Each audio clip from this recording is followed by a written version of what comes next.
In the kitchen cooking with Thunder Bay Grill, and when you're cooking for a crowd, you can't go wrong with a favorite like chicken marsala. But Chef Mike is back from Thunder Bay with his unique spin on this classic dish because he can't do it normal, nor should he, right, Mike? You don't do anything just straight up. No. We like to put a twist on things, do things a little bit different. Do you want to comment about the age thing? You knew we were going to put you on the spot, right? Yeah, I usually do. The peak age for physical, is that what the question is? For attractiveness. I would say late 20s, really, because when you're younger, you're still growing into it, and then after that, you sort of start to top off and go the other way. So I think peak would probably be right around 26, 27. I was going to say 27 for men. Yeah. I think 27. Oh, I think for men it's in their 40s. I think 27 for men. I think for women, 40, 41. It's in the eye of the beholder, I guess. That's right. Yeah. Okay. What you making? How you doing this different? Well, we're doing chicken marsala, which traditionally would be like a whole chicken breast kind of smothered in a marsala sauce, which is delicious. You know, I love it when it's done right. But we're going to do it a little bit different, and we're going to kind of make a pasta dish out of it. Oh,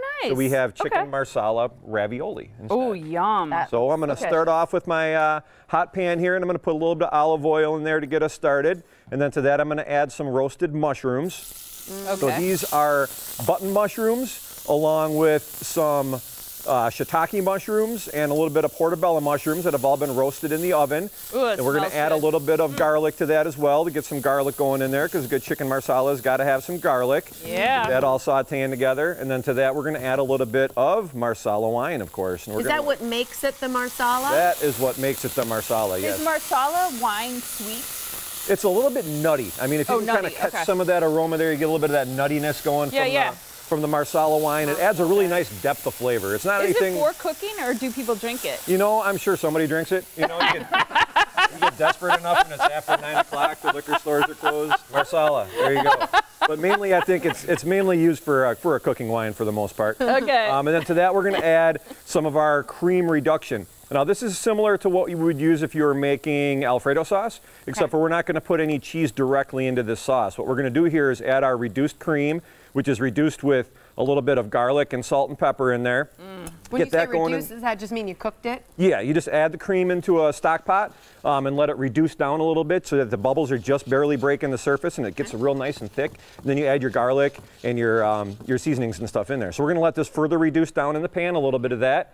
And then we're going to add in our pasta. So we're going to put 5 of these nice big raviolis in there. Now these raviolis are filled with shredded chicken and Tuscan herbs and spices. So you have different herbs and things like that going in there. Then we're going to let those cook right in the dish as it reduces down a little bit. I'd like to know if this is just for dinner. No, this is actually something that we have on the lunch menu as well as on the dinner menu. So you can come out to Thunder Bay today if you want and get it for lunch or for dinner. It's a really good dish, and it's something that's a little bit different from the norm in the chicken marsala world. I gotta tell you, sometimes when I order ravioli, I'm a little disappointed by how few ravioli, but then I eat it and I'm so full at the end. It is kind of so deceptive. deceiving. It is, yeah. Yeah, because you're like, oh, just 5 of those? Well, it's a pretty good amount of pasta. And then you're like stuffed at the end. You're like, I can't even eat the last one. Yeah, no, I agree. Sometimes I'll get ravioli in a restaurant and I'll be like, that's it, that's all I'm getting. And then like you said, I mean, by the time you pair it up with a rich cream sauce and, you know, all the filling and everything that's in there, it really does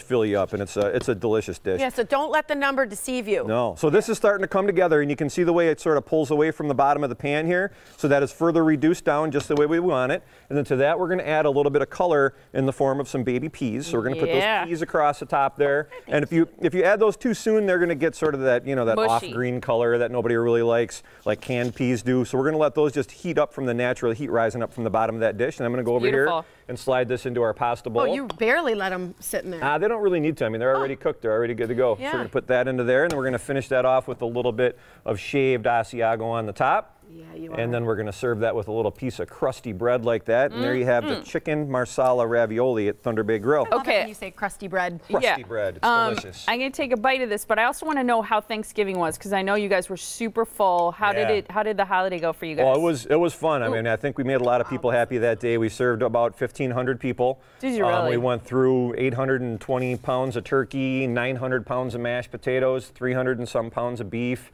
ham. I mean, we really put it through a lot of people, and more importantly than the amounts was the fact that everybody seemed like they were real happy. Everybody really enjoyed it. And why wouldn't you be happy? You Grateful, don't gotta happy. shop or cook or clean up. Yeah, you don't have to do any of that stuff. You just come out, feast as long as you want, sit there, get as many plates full as you want, and then leave and go home and take a nap. What's the next thing now That's on the delicious. calendar that people need to make a reservation for that you guys have going on? Well, we do have New Year's Eve coming up. That's coming up pretty soon. We have a brunch with Santa this year, but that has turned out to be so successful that it's already booked up. What? But that's something to keep on the radar possibly for next year. But yeah, New Year's Eve is coming up. After that, we've got a beer dinner coming up in January. We've got Valentine's Day. We've got Fat Tuesday. So we've got a really full schedule coming up with lots of exciting things going on. And you guys always fill up because you're popular and because you talk about it here on a very popular show. Exactly. Love the morning. Love the morning blend viewers.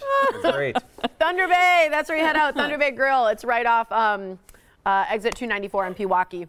That's where you find it. You got to eat this. This is so good. I'm I took waiting. a very Here's my undainty bite, and it was insanely good. No, my mom always says, why do you take such big bites? Tiffany takes really small No, bites. that was enormous, Mama Faye. That was enormous. Thank you, Mike. Thank you. Happy holidays Mike. to Same you. to you.